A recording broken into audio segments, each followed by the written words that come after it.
The Jays begin a big week with a big new arm and a big new series. The Leafs signed some depth, but are they in on a Hall of Famer? Manchester United go big on a Great Dane. And Canada, oh Canada, where did it all go wrong? It's the Homestand Show. Buckle up.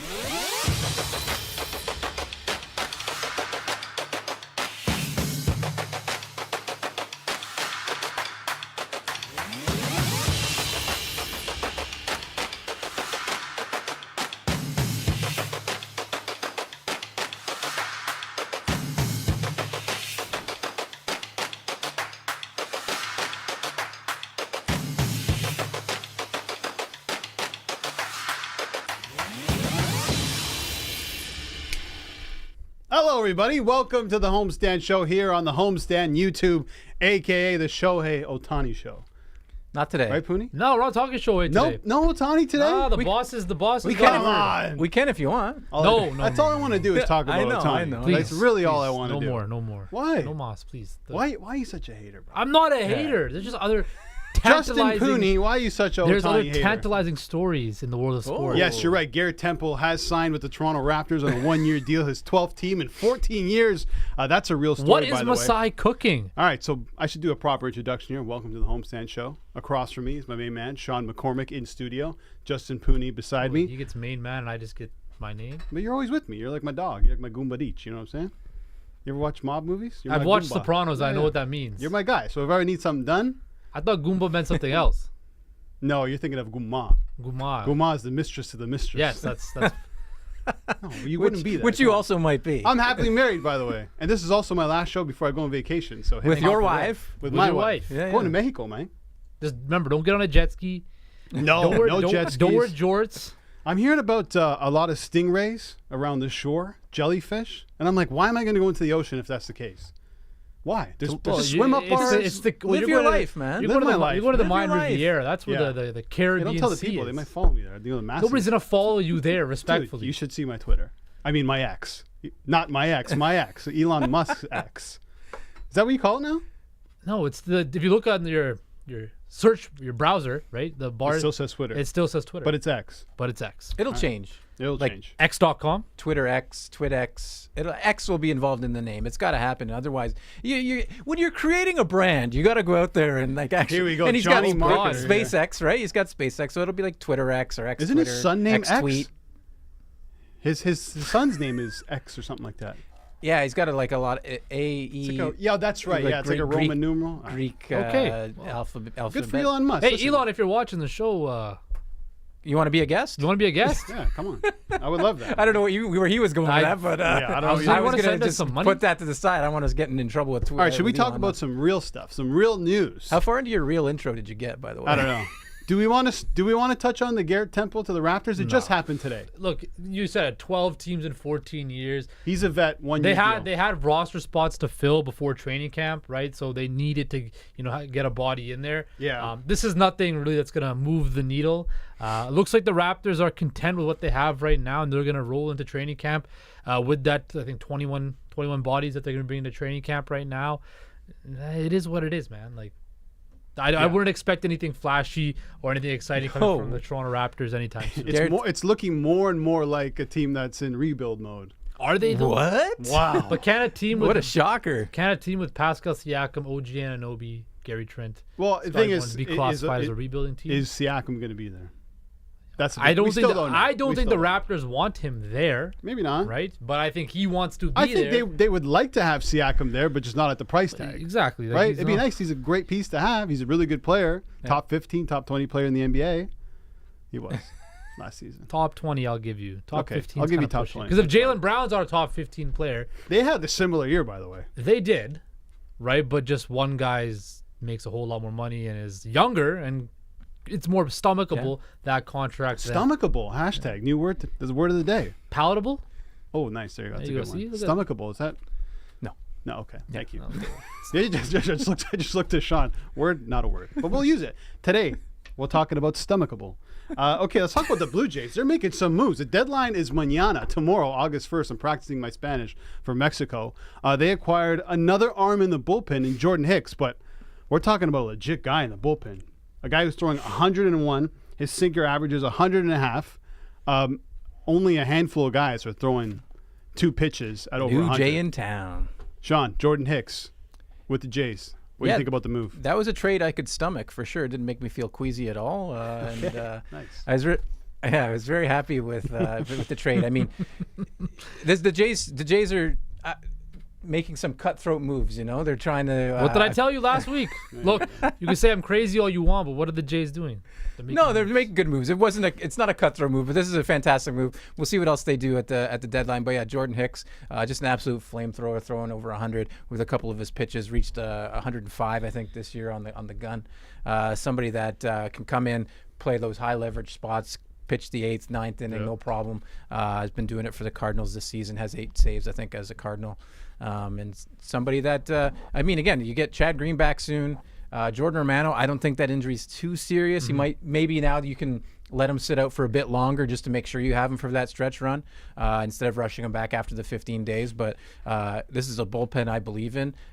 This is another name that can now give up some rest to the other bullpen. Your Yemi Garcias, your Eric Swansons. Make sure that they're not pitching too much because they're already all around 50 innings, which is a lot for relievers. So, great move by the Jays organization bringing in Jordan Hicks. It's sneaky. The Jays have one of the top bullpens in the MLB, 3.65 ERA. That's top 5. And Jordan Hicks has got, as the kids say, that gas. He throws that gas. Serious gas. Right? So that's what you need. Like in baseball, when you get to this stretch of the season, you're going to need as many healthy arms as possible. Look, they now have potentially could be running a 6-man rotation. They're adding depth to the bullpen. Look, and me and Sean talked about earlier on the Parlay Show. When was it the last time you remember the Jays pitching staff kind of holding the team up? Because the bats have been very inconsistent, right? And the pitching has been the most consistent. Well, the Jays rotation is the top 3 ERA in the league. Exactly, right? The pitching is legitimate. It's legit. Yeah. Too legit to quit. Too legit to quit. Listen to this one. This is from Sportsnet Stats on X or Twitter or whatever you want to call it. So since pitch tracking started in 2008, Jordan Hicks has hit 100 or more in 1,583 appearances. Or sorry, 1,583 pitches. All Blue Jays pitchers in that time, 108. Yeah. I can't remember the last time the Jays had a Romano can hit 100 on like a really good he? day. I think he can. Pearson definitely can. Pearson, yes, that's right. I don't know if anyway, I know Genesis Cabrera can get up to 98. I saw in his 2 starts with the Jays. I think he hit 98. I like what I see from him too. By the way, yeah, no, he's really good. Can Kevin Biggio get to bat 100? No, definitely not. And like we've chatted about all season long, I think it's just a matter of all 3 of their aspects of the team, the hitting, the bullpen, and the rotation, putting it all together for a consistent amount of time. Right now, their offense is struggling a little bit. George Springer. 0 for 52 or something, whatever, in his last 52 plate appearances or something ridiculous like that. Good. He'll come around. He had a few loud outs over the weekend. He I'm not tends worried to go about. through this and then has these loud outs and then has an explosion in one game and he's back to where he's at. Yeah, I think he'll be fine. He's got enough of a track record where you shouldn't really worry about George Springer. Now, what you called for this a long time ago at the beginning of the year. Even you asked a few times to a few of our guests. I think Wilner and maybe even Jordan Horobin was about moving Springer down in the lineup, and they finally did, putting Witt up there, and Witt's had a great season, hitting above 300. So I mean, it makes sense. Springer's got that pop that can, if he gets a hold of one, can cash in some runs. Witt doesn't have as much of that, but I mean, they're close on the year in home runs too. So yeah, Witt was good this past weekend, 6 for 14. Listen, you can't have a guy at the top of the order going 0-4, especially constantly 0-4 at this part of the season. It's not happening when you're potentially chasing a division title, 5.5 games back of the Orioles, and now you got them tonight. So we'll see what happens. And you can see the respect the Jays have for Springer. They put him in the 5 spot because, they know he can still cash in some runs. If he starts hitting again, then this batting lineup is just going to get better. As much as, a lot of people like to say, and myself included, that as Vladdy goes, this lineup goes, you can say the exact same thing for Springer. Yeah, I get you can. Well, that's why they had him in the leadoff spot. That's exactly why. I think when you look at George Springer, though, it's just he's been relatively healthy for the most part of this season, which is rare for him, right? It's just very rare, and I think you really want to make sure that he stays healthy going forward. But I still think they need to add one more bat by tomorrow. I still think they need a little bit more juice in that lineup. And We'll if they see. can add whoever that is. Right? Yeah, I don't think they're done. They'll make a move, either bringing in another arm or a bat or two. You have to like plug that hole at second base, either by bringing in Merrifield from the outfield or by bringing in a second baseman, shortstop sort of person like a Tim Anderson or a Paul DeJong.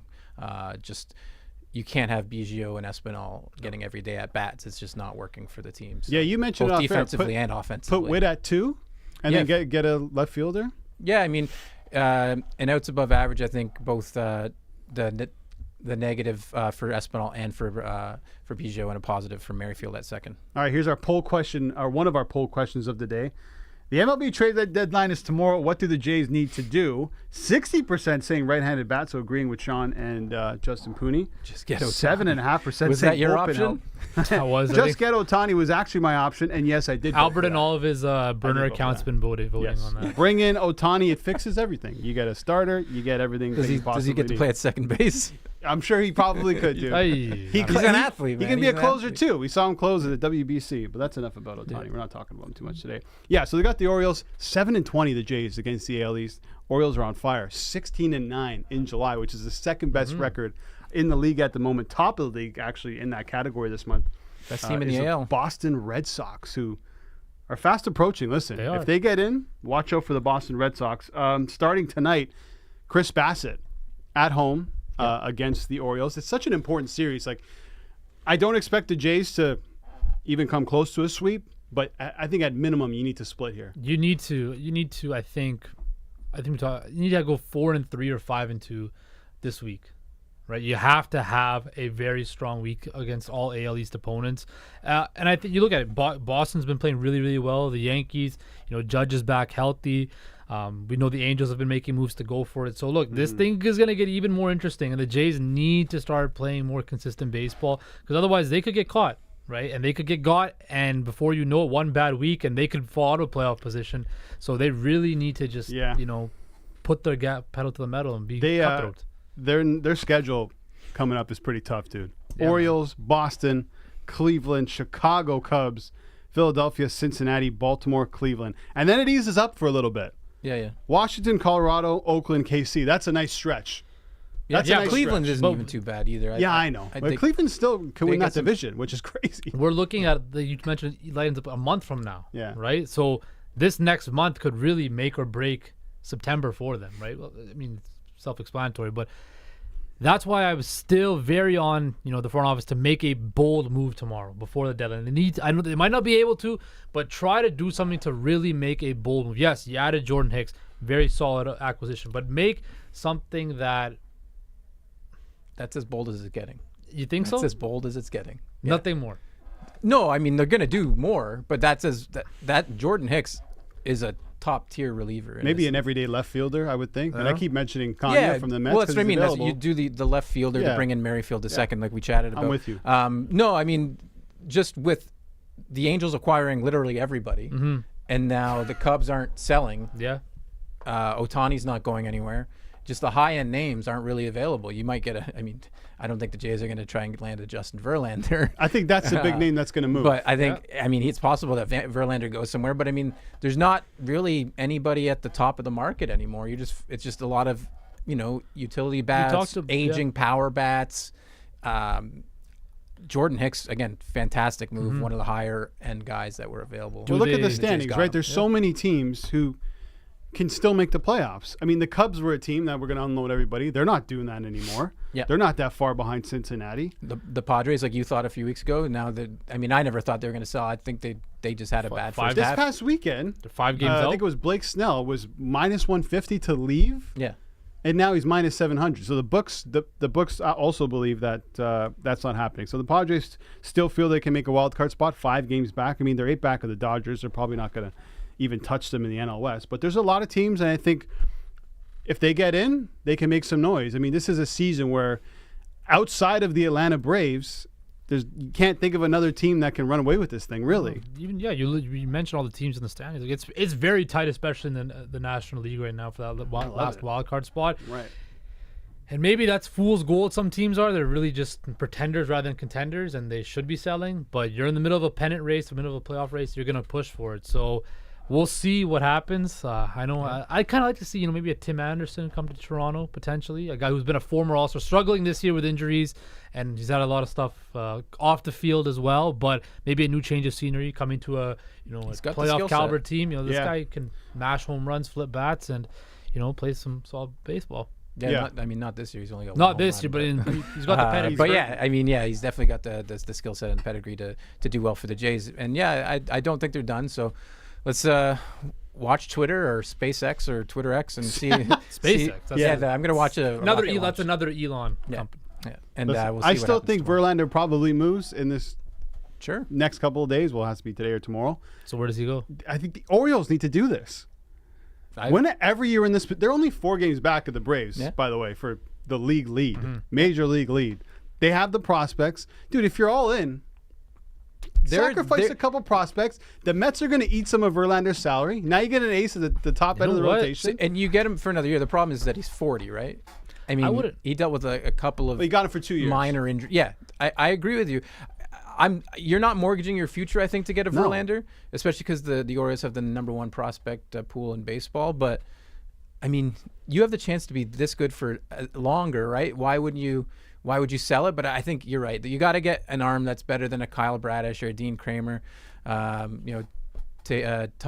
Wells was just sent down to the minors, so you've got a lot of prospects. Grayson Rodriguez. I mean, the Orioles could make a run. I mentioned a few weeks ago they were 33-1 to win the World Series. I don't know what they are now. I like it. I wouldn't mind seeing a outside shot for sure. Verlander go to the Marlins.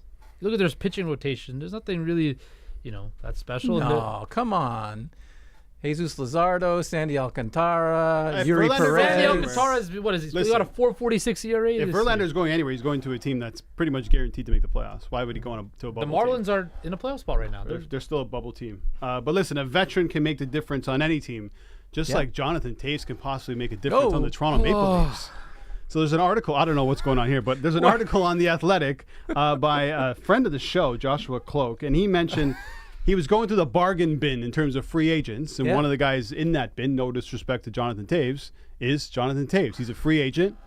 We've seen the Leafs bring in the likes of a Spezza or a Thornton on the cheap. Yeah.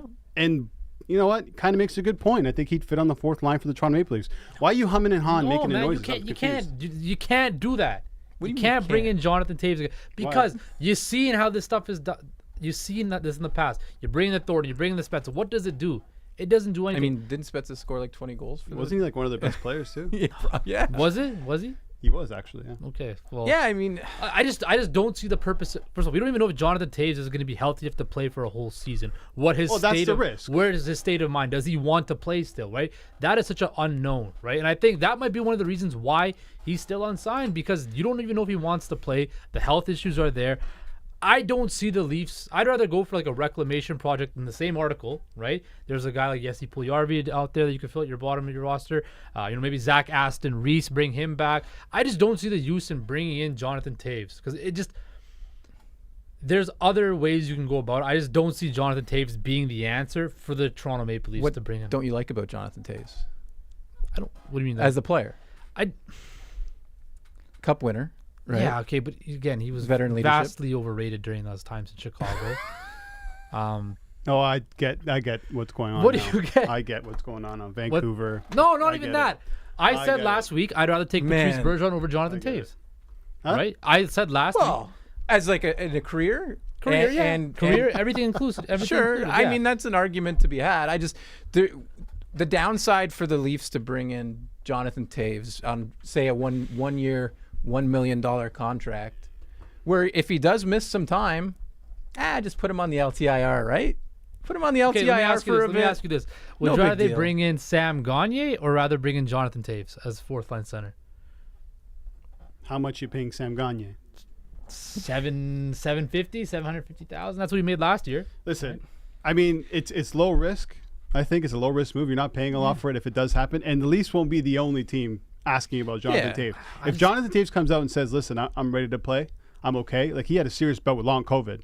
But if he's healthy enough and he's ready to play, there's going to be so many teams going in on him. Why wouldn't you There's such be? a big if, though, around Toews, if he wants to play and stuff like that. Well, you're not paying him $5, $6, $7 million. I understand that, but still, the fourth, as much as we want to poo-poo on the fourth line. But no one's poo-pooing on the fourth line. You have to have somebody who's going to be reliable down the middle of the ice there, right, with them. I wouldn't, because he'll be the fourth line center, but he's probably going to have some penalty killing responsibilities as well, I assume, 100%, yeah. right? So I would rather go with somebody who I know is going to play at least majority of the season. We don't know that with Jonathan Toews, right? You don't know that with anybody. We don't know, but again, the chances are higher with some other player rather than a guy with Toews who, again, has had health issues, and he still played 53 games last year, and he did deal with that, but he did play like the last 8 or so games of the year. Mm-hmm. I mean,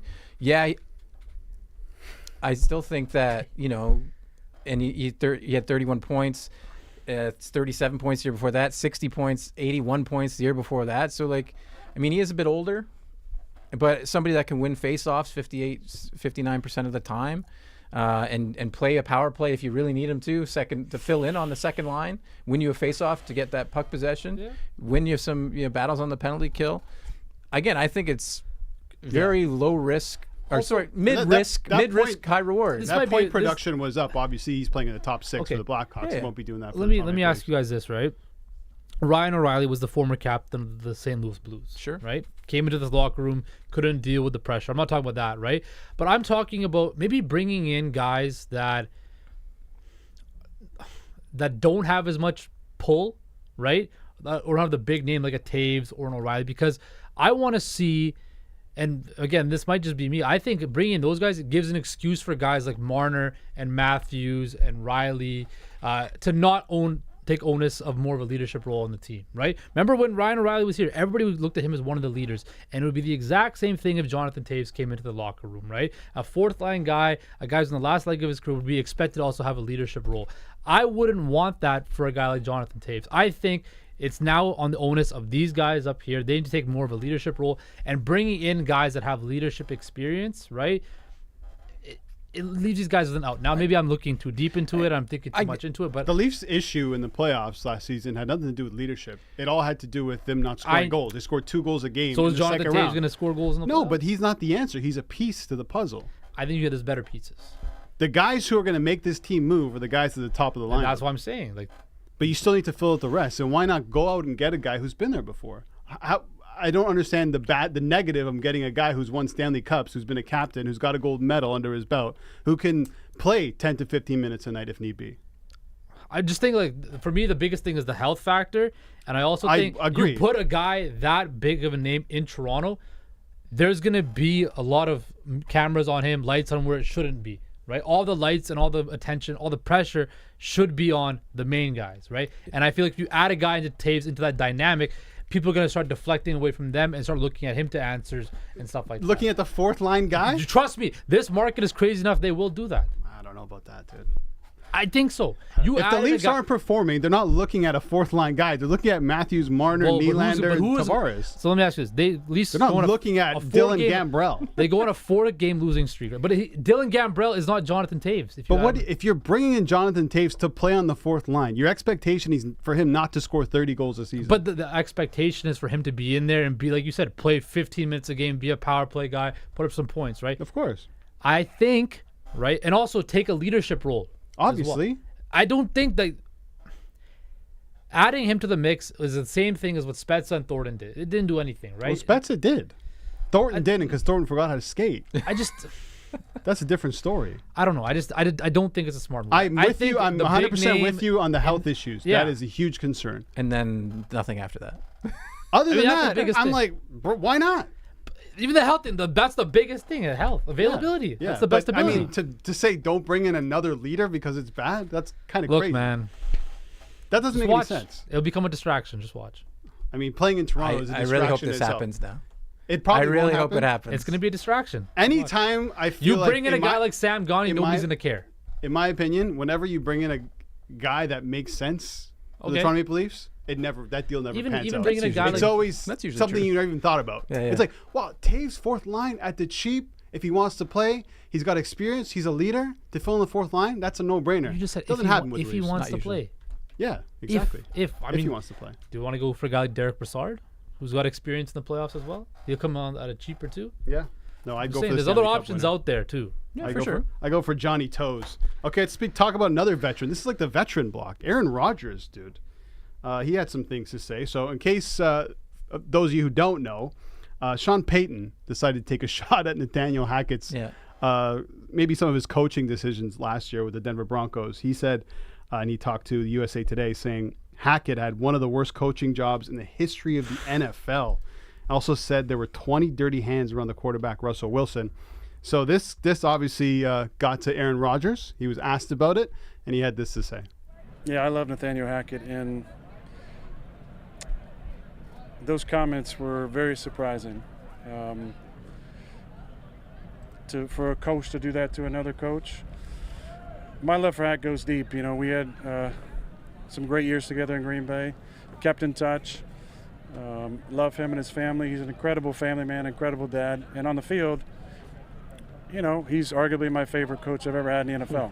Just his approach to it, how he makes it fun, how he cares about the guys, just how he goes about his business with respect, with leadership, with honesty, with integrity. And it made me feel bad that someone who's accomplished a lot in the league is that insecure that they have to take another man down to set themselves up for some sort of easy fall if it doesn't go well for that team this year. Thought it was way out of line and inappropriate, and I think he needs to keep my coach's names out of his mouth. Man, I agree with Aaron Rodgers there. Yeah, for sure. I don't think I ever really have, but I do. Yeah.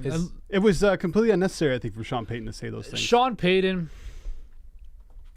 I think he knows what he was doing. Yeah, he's deflecting all the pressure off Russell Wilson. Took all of the stink and trying to take all that smell from last year from your Denver Broncos off their overpaid quarterback, Russell Wilson, who fell flat on his face last year. It was actually wonderful to see. But look, he's deflecting. He doesn't want Russell Wilson to feel any pressure. But I mentioned this before. I think that's stupid timing for Sean Payton. Because if I'm the Denver Broncos and what I went through last year, I don't want to make any noise. You have no right to make any noise. You should be quiet, go about your business, and we'll see you in September in week 1. I don't need to hear any negative publicity or any negative on the Denver Broncos. Whereas now Aaron Rodgers, look, he looks like Superman now. He took a pay cut 1 week, defending his coaches. He is now in a positive, like a team guy with the Jets, where last year, he was considered, a team cancer or an outlier in Green Bay, and he didn't really, was he in and was he out? It's crazy how the perception of two different, people has changed so quickly in a week, and now we have a budding rivalry between the Jets and the Broncos, where Week 5 will be must-see TV. Can they flex that to Sunday night, please? Yeah. I mean, I agree. I liked what Aaron Rodgers had to say. Come to the defense of your coach. What Sean Payton said, I think, you didn't need to say it, or at least to the media. You could say it behind closed doors, but a couple things. I think you need to sort of get the players of the Denver Broncos, get last season sort of out of their minds, get the pressure of it off of themselves and onto something else. So it's deflection, and it's probably not true. I mean, was Nathaniel Hackett a bad head coach last year? Yeah, it's almost universally accepted that he was. Was he the only problem the Denver Broncos had last year? No, you're right. Russell Wilson was terrible last year, and I don't know if I really expect him to be a whole lot better this year. But they went ahead and the Denver got a nice little running back in Samaje Perine. Maybe Russ can dump off there. They invested in the O-line a little bit more. McGlinchey from San Francisco they got. Right? Yeah, I mean, I just don't like, in this day and age, why do you got to walk everything back too? Like, I know I heard Barnaby on the Parlay Show. Yeah. Like, if you say something and Sean Payton's gone out and apologized for what he said, right? Like, I had my you said it, you meant it. Well, he was told to. You said it, you meant it. Just like, but I wonder. Sorry, I said it, I meant it. Like, let's just move on with life. I wonder if just being it wasn't too out of line. Being at Fox and working in that hot take sports media world. Maybe. I got to. But move he didn't it. really work on like Undisputed or. No, like, but he you're was in that on the Sunday environment. night- You're in yeah, that the environment. Sunday You're in those count. production That's meetings. You true, know what's that's being true. talked about, what the people want to hear, what's going to get the people riled up. Listen, I was But reading. was it a hot take though, or was it more just like he was just was saying what he kind of. actually felt though? What do you say what he actually? No, probably I felt? don't think so. He's don't- always you don't- he's a you bit don't of a He's hothead. protecting Russell Wilson, and I think this is going to backfire. I think he put more pressure Yeah, on I him agree and on Wilson that. now. Yeah, he did. You were talking about how Because he's essentially saying this has nothing to do with Russell Wilson. It wasn't Russell Wilson's fault. So Russell Wilson needs to come out and be the old Russell Wilson, or else that's not enough. But I think we've seen that Russell Wilson's a bit of a, as a mental issues in one way or another. I don't mean like really, but I mean like he's not confidence relatable. He's issues, not right? relatable to his teammates. He thought he was above the Denver Broncos and the rest of his team. Case in point, he had his own office where the front office sat last year. I just think when you look at this, right, Russell Wilson and the Denver Broncos now have a target on their back, not only from the Jets, from other teams too. But you come on, like Sean Payton's way on saying these things, right? What He said one thing. He said it was the worst coaching job in history. He said there's 20 dirty hands. He threw the GM under the bus as well in the comment, right? George Payton is still the GM of the Denver The Denver Broncos. Broncos have been terrible for years. Yes, they have been. John Elway, terrible. That's why he's not there. With the Yeah, organization It's the anymore. worst coaching job in history. That's a And they stretch. just have had. No, was it though? I don't want to get too far recent away memory. from it. I mean, they haven't had success at picking quarterbacks, which has led to many years of failures for the Denver Broncos. But Sean Payton's always been a bit of a hothead. Bounty gate. Bounty Gate, was that more Greg Williams? Yeah, I mean a little bit of both. I mean, Sean Payton got a little in heat for that too. Yeah. I don't see it being a big issue.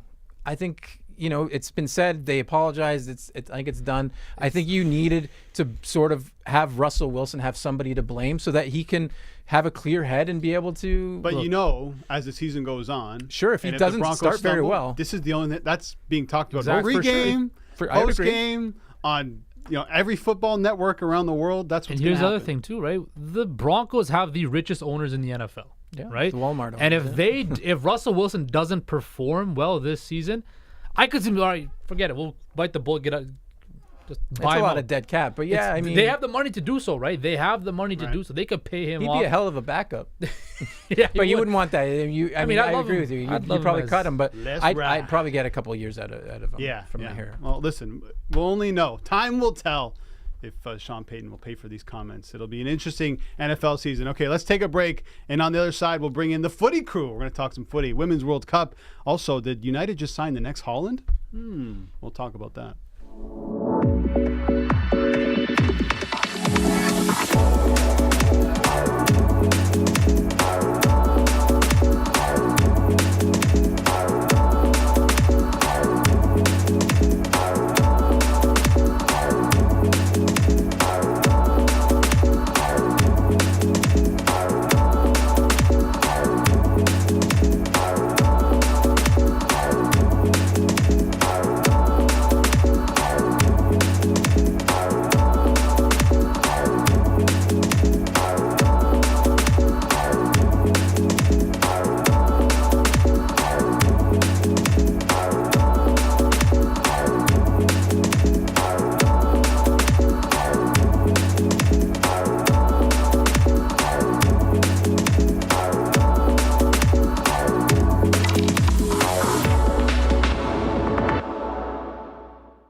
everybody. Welcome back to the Homestand Show. Edwin Tubb here. He's Hello. adjusting his seat because we have a faulty seat in the studio.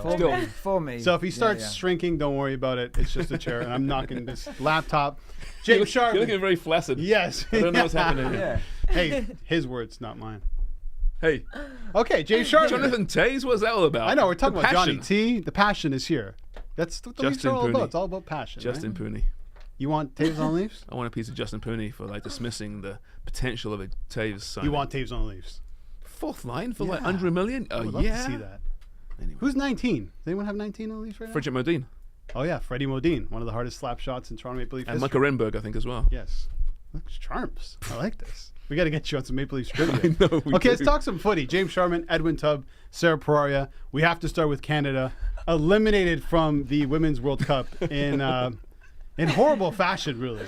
Yeah. It was a disappointing result, to say the least. 4-0. They were never really in the game. As you see there, Australia and Nigeria. Huge story. Great story from Nigeria being able to get through there. But Canada, Sarah, out of the World Cup. Yeah, I mean, I think from the first match against Nigeria, I had doubts. They did not look like they were present in this tournament from that match, and moving forward, it only got worse and worse. Sure, against Ireland, we saw that second half of some brilliance, but it wasn't enough to convince me fully, especially against Australia. And what did we see? I mean, a thrashing. Like, within the first few minutes, I was like, this is going to be bad. You felt it. They were lacking the grit. They just looked flat. And I mean, fair play to Australia. They smashed them. They had a great game. The fans were behind them, like really good crowd. But it was not a good tournament. And I think there's a lot of people to blame. Really quickly before we jump to you, James, we did put out that poll. So I asked you guys on Twitter, who's to blame for this disappointing performance from Canada? 11.1% said the players, 38.9% said Canada Soccer and CSB, another 11.1% said Bev Priestman, excuse me, and then 38.9%, there you go, said, oh, it's changed since then. No, it's gone up, 43.8%. Said all of the above. So lots of blame on all of the above, lots of blame on Canada Soccer and CSB. But I mean, like, James, it's all over the place So right now. everybody on Twitter is essentially saying this is whatever's happening off the field, that's an the effect. problem. It's not the players, it's not the coach, it's a CSB issue, which is crazy to say. Yeah, but listen, the CSB gets hammered, and rightly so in some Rightly so. regards. You can't hang this all on them. I mean, we discussed before the tournament, there's a number of excuses waiting to be used for this team, right? Okay, CSB, labour strife, yup, check, done that. Injuries to Janine Becky, Desiree Scott, yup, check that. Lack of playing time for the Deanne Roses of the world, the Adriana Leons, yup, check. A 40-year-old superstar who's not a superstar anymore, yup, check. Check. That's a lot of checks. That's a lot of checks. Yeah, That's and a lot of we checks. shouldn't be that surprised by this, right? It was disappointing, there's no doubt. These are Olympic champions just 2 years ago, but they didn't get the job done. They were flat, like you said, Sarah, and I don't know how you come out again in another must-win match, essentially. Just don't lose this match, you're good, and you come out flat. The players should be held accountable, so should the coaching staff, so should Canada Soccer. If we want to be taken seriously as a soccer nation, we've got to hold these people accountable, right? It wasn't good enough, simple as that. Can they bounce back against Jamaica in September in 2 huge games for Olympic qualification? I don't know. There's some good youth coming through. Will Christine Sinclair still be wearing red by that point? I don't know. Should she be? I don't know. Yeah. But listen, let's talk about this properly, right? No more excuses. They did not play well. They came out flat pretty much in every game in this tournament, and they crashed out 4-0 to the hosts in the final game. A bit embarrassing. And in September, a bunch of those checks are still going to be in place, aren't they, as well? You know? Yeah, well, because there won't be a CBA, that's exactly. for sure. Yeah. Yeah, that's a valid point. So you think were they outplayed, or did they just fold under the pressure? I think it was both. I think they definitely folded, but they also were definitely outplayed. Australia looked great, and this is without Sam Kerr. Good for them. I mean, they played the better football. Like, give credit where credit's due. I just think since the Olympics, that's something that's also everyone's been holding on to for so long. These are the gold medalists, for sure. But that was how many years ago now? 3? You got to evolve. Like, football's always changing. Sports are always changing, right? So I feel like this team hasn't really evolved since then, because they also brought about the same squad, give or take, some injured players. And we're seeing a World Cup with 32 nations for the first time. You have teams like the Philippines. You have teams like Nigeria out here, performing. Colombia beat Germany over the weekend. Like, this is the time when we're seeing those, smaller teams really shine bright, and you gotta be able to step up to the plate and change and learn. So if anything, hopefully this is a learning process for next year when we have the Olympics again. Well, listen, if you're Olympic champions, the expectations are through the roof. They have to be. But they fail again in the World Cup. 8 World Cups, crashed out in the group phase, and 5 of them, I believe it is. That's not good enough. No. Sinky said it post-match too. She goes, listen, the other countries are catching up with us. You know what? They've caught up. Yeah. It's not catching up. They've caught up, right? They're investing money around the world now. Women's soccer. We've seen, like you mentioned, there other nations like Nigeria come into their place in their evolution where they're going to be starting competing for trophies now. They're that good, I think, potentially. There's a lot of question marks here. I think Bev Priestman, who's done a lot of great things to this program, a good coach, got it wrong. Sinclair shouldn't have started today. Maybe Sophie Schmidt should have started, who we called last game. Why can't she start a game? She was fantastic. Listen, the 4 subs at halftime kind of tells you they get it wrong. So, point fingers, hold them accountable, but like you said, learn from it and then bounce back. But Jamaica in September, home and away for the Olympics, that won't be easy because Jamaica's a very good team, a team on the rise who may have caught up. Yeah, massive do you think Bev Priestman's job maybe is looking a bit shaky now, or will they make a change? Because she wasn't a popular choice, was she, before the Olympics? I don't think. Well, we spoke about this prior to when the tournament started, but we were saying that we don't even know if she's going to stay on anyways because of all the drama with Canada Soccer, and why would she want to be if she can go somewhere else? It wouldn't surprise me if she but walked. I think now there's a lot of blame on her. She must realize that she made some mistakes. Maybe it's just time that, go separate ways. I've got to find out a contract because usually it's through World Cup cycles, right? But with the Olympic qualification, it may have been through. I've got to find this out. Can Canada afford to fire a coach? That's true. I don't know. They can That's a at this really point. good point. Wow. They might, and listen, she will learn from this. She's a good coach, right? This is not dismissing Beth Priestman. She'll get a job somewhere else if she does leave, but I don't think Canada is in any place to fire coaches at this point. Yeah. No, I don't think so. And the Women's World Cup, it's not over just because Canada's out. It continues, and we'll discuss that moving forward throughout this week. Let's talk about some club football. The Premier League returns August 12th. Like, it's around the corner. 2 weeks. La Liga. It's 2 unbelievable. weeks. How is that even possible? I don't know. I don't care. I'm so excited. Football didn't end. No, it didn't, did it? No. It was like No. season started, World Cup, season ended, and then it just kept going on and on. Gold and on. Cup was in there. Messi going Leagues to Cup, MLS. Messi. Yeah, exactly. There were Euro qualifiers. Like, it's just been ongoing. Then you have Saudi buying every player. That's right. We thought we'd all sort of have a break, but didn't No, really there's work no, out. there's no break. No. Let's talk about Manchester United. So, a lot of buzz around this player that they haven't officially signed yet. Rasmus Hojlund. I don't know much about him. He's from Atalanta. The reported price is £72 million in a deal. I was listening to Christian Eriksen, current Manchester United player, talking about Hojlund. He goes, he's a nice guy. He's a good player. Like I said, he's developed, turning into just a 9, which he played for the national team. I have to be honest, I haven't seen that many games for Atalanta, but I know they play well, and he fitted in really well there.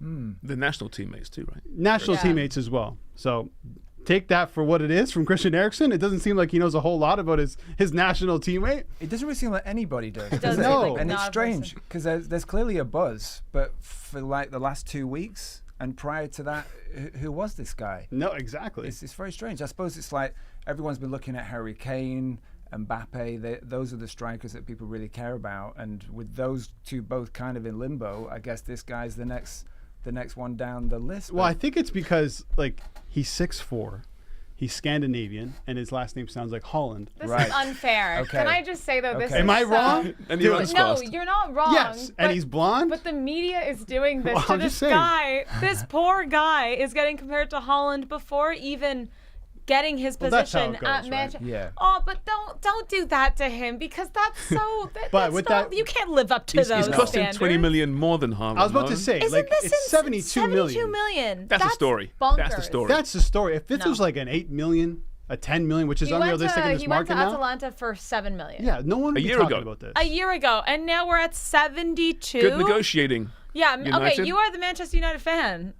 Hey, listen, I want to strong arm this argument, but I struggle to. I mean, what do I like about him? He's big. He's very quick. Apparently, he just ran 100 meters in 11 seconds, which is good. fast. And from what I've seen, he has a little bit of a Rooney about him. Like, he's a tough player, physical, and maybe, Man U have missed that a little bit. Yeah. But yeah, aside from that, I don't know. It's a lot of pressure, isn't it? It's to come in with that kind of price tag. 20 years of age. Exactly. And we were just saying before, like, you could get Harry Kane. The number that's touted for Harry Kane is 100 million. Yeah. So if you're paying 70, I mean, come on, guys. Yeah. Find someone to buy Maguire. Get rid of Fred, McTominay. There's a way to get it, but it has to be Daniel Levy at Spurs saying we're not going to sell him. I guess so. United. There must be something else going on there, mustn't there? Yeah, that's right. If United can have what they want, they would have had Harry Kane already. Yeah. I think so. I They think have the so. money for it. Why not? They've paid ridiculous amounts for other players who don't deserve it. Lukaku, 90 million. I don't care how good he's been, but that's ridiculous. Yeah. Well, Paul Pogba was a 90 million 93 signing. million. 93. Harry Maguire was 80. So if Kane's this 100, it's not really an This issue. guy Ouch. is now the sixth most expensive transfer to Manchester United, Yeah, and you just have behind like Sancho. Wow. yeah, Sancho, Pogba, Harry Maguire, like these big names, and then you have no offense, but he's a 20-year-old Danish kid from Atalanta. Like, he just hasn't made his name yet, and maybe he will be the best thing ever, but. How in what world? But now I say I really hope it works out Sure. because of this. Because Sure. who is this guy? Why are they paying this much? And I hope he just kills it. Do you really hope it Someone works does out? something. I do hope it works out Yeah, for I him, don't. not for Manchester United. Well, you definitely don't. Liverpool got more For pop. him, sure. Yeah. I mean, he's got 6 and 6 for his country, for Denmark, right? But who were those against? 5 of those were against Finland, Perfect. ranked 55th in the Perfect, world, yep. and Kazakhstan, ranked 101. Yeah. So Make it that way you will. maybe you'll bag a few against the Spurs? the Tottenhams of the Yeah, world. probably. Yeah. I don't like that, by the way. But it seems like we're almost just dismissing the price too, right? 70 million. Yeah, it happens every week, it seems now. Some obscene Yes. price Yeah. tag. I mean, Yeah. the game's gone. Inflation is out of control. I mean, when a 20-year-old unproven striker goes for 72 million pounds. No, the game was gone a long time ago. When Tottenham paid Yeah. Newcastle 30 million for Moussa Sissoko, that's when I knew Exactly. we got prompts What here. a player, though. Yes. And I guess also it's because it's Man U and PSG going in for the player. The club know Drives the they price know up. how much money they have. It's crazy. Yeah. Meanwhile, Mbappe says no to $800 million a year. What a good guy, huh? Legend. Well, there's another bid that's being made for a player from Serie A. €140 can't. million bid from Al Hilal for Victor Osimhen, who is also linked to Manchester United. Oh, wow. I guess that's not happening anymore. Please don't. But do this bid is out there. Will he accept? This is a big one. He's been offered $1.7 million a week to play. Yeah. it. Please don't. So it's got to be a bit tempting. Wow. In his prime. In his prime. How old is Osman? I think he's 21? 21. No, Yes. I hope he doesn't It's go. way too Come soon for him on. to I mean, I understand these guys going for the money, but for him, 24. it's too soon. 24. But 1.7 actually. million a week. Well, That's like a brave man, a strong man to say no to that. I guess at some point someone is going to do it, isn't it? At some point, a young player will take the money and go, and then A maybe young we'll star, maybe yeah. we'll get a sea change, And I guess that's also a problem that's inflating the market. Would as you watch well. if Mbappe had gone there and Osimhen go there? Would you watch the Saudi league still, or is it still? I don't think I would. Unpalatable. I don't think I So would. none of us still would. I don't think I It's would. not stomachable for me. Well, ethics. Justin putting myself. Yeah, it's like it's kind of dodgy ethically, isn't it? And but I don't think I would. I Yeah. don't think I would. None of us said we would still, yeah. Even if we said last week if Mbappe goes, we're like, have fun. We're not going to watch. No. It's so strange how we all see the world, right? Because we're like, we're not going to watch the Saudi League because of ethical and moral reasons. But then it's like, well, who owns Newcastle? Are we going to watch Newcastle? Or are we going to stop watching them? You're right. You're right. You know what I mean? So listen, I'm not saying anything about you. I'm the exact same way. Sure. Where I'll say I won't watch it, and then I'll end up watching it. If Mbappe does go there, how can you not watch what's going on? You want to keep an eye on Mbappe, and Well, who's I guess currently it's one that of the best players curiosity. I in the mean, world. he must score 100 goals there. You would think. if he You went would there. think, but who knows? But I still would have watched the games. I watched the box score maybe after the match. Yeah. Would I spend time away from the Premier League, for example, to watch some Saudi League because of Mbappe? No. See, that's the thing. It's not just about it's not the ethical thing as well as just the fact that it's not all It's the not teams great. are not competitive. Like when you Yeah. watch the Prem, even if you're watching lower level teams, it's still the Premier League. Or same with how I feel about La Liga. Even the Serie A, I would take a Sassuolo and would you though? It's Fiorentina. I a don't know, nice some- 0-0. I would watch that over Saudi League, it doesn't matter because No, it's true. you know these teams as well. There's history. You're aware. There's just more. I can't even name half the Saudi teams as well, and that maybe just is on me. But I think that's another reason. It's like we're so cemented into these leagues that we've all been watching because of the history that it's going to take piqued a my lot. interest. I mean, based on the players that are going there, like what's the league going to look like? It's going to be more competitive now, right? I mean, every team has like 3 or 4, notable names. Well, on the give a shitometer, where are you at? I mean, before it's still low. before It's still pretty Ronaldo, low. right? It was 0, right? 0 to 10.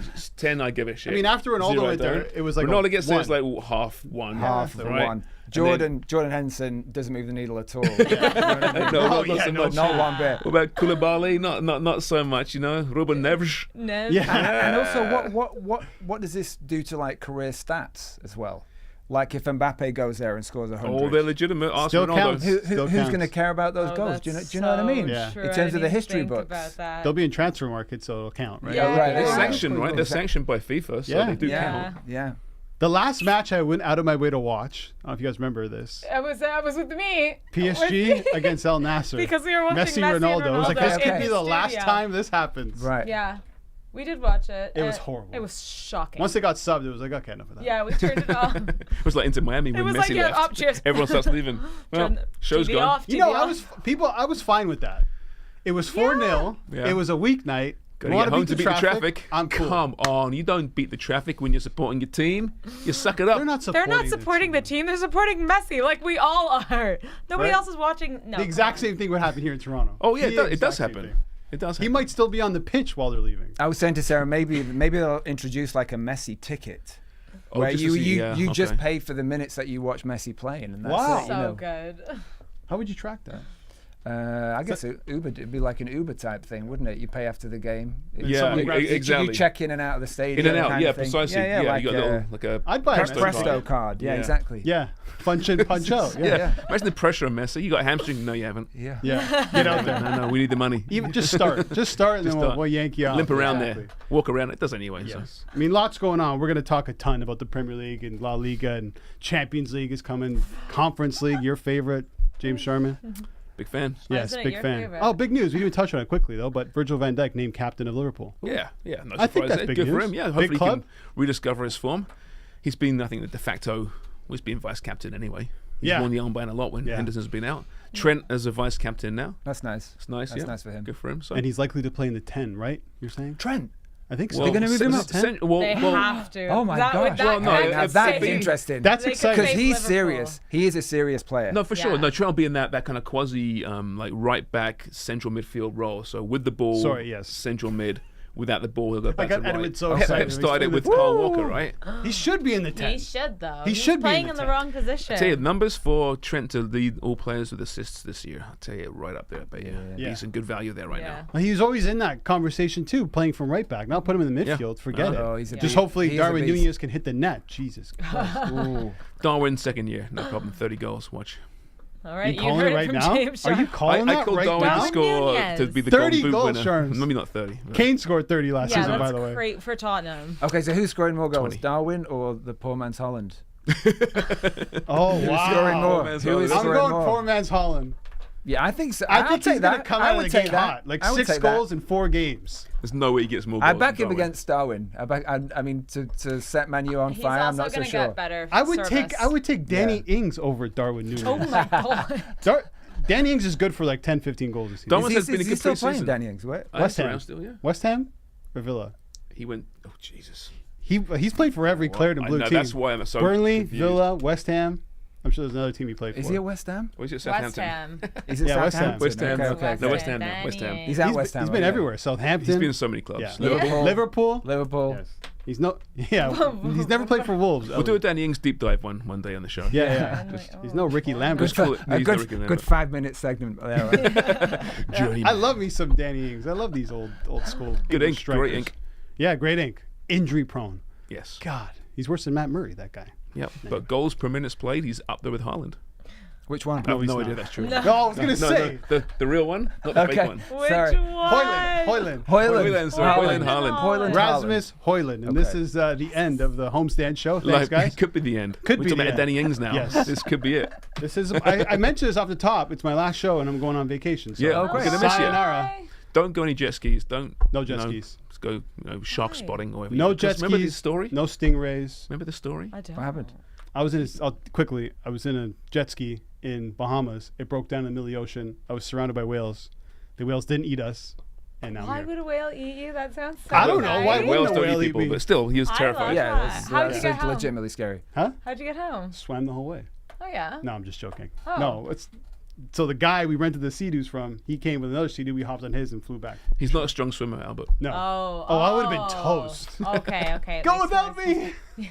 I'd be Jack in Titanic. I'm gonna fall. Don't worry about the door. All right, that's the end of the show. James Sharman, Edwin Tubbs, Sarah Pereira. I'm Albert Vartanian. Thanks for watching. Homestand will be back tomorrow live, 3 p.m. Eastern Time, right here on the Homestand YouTube.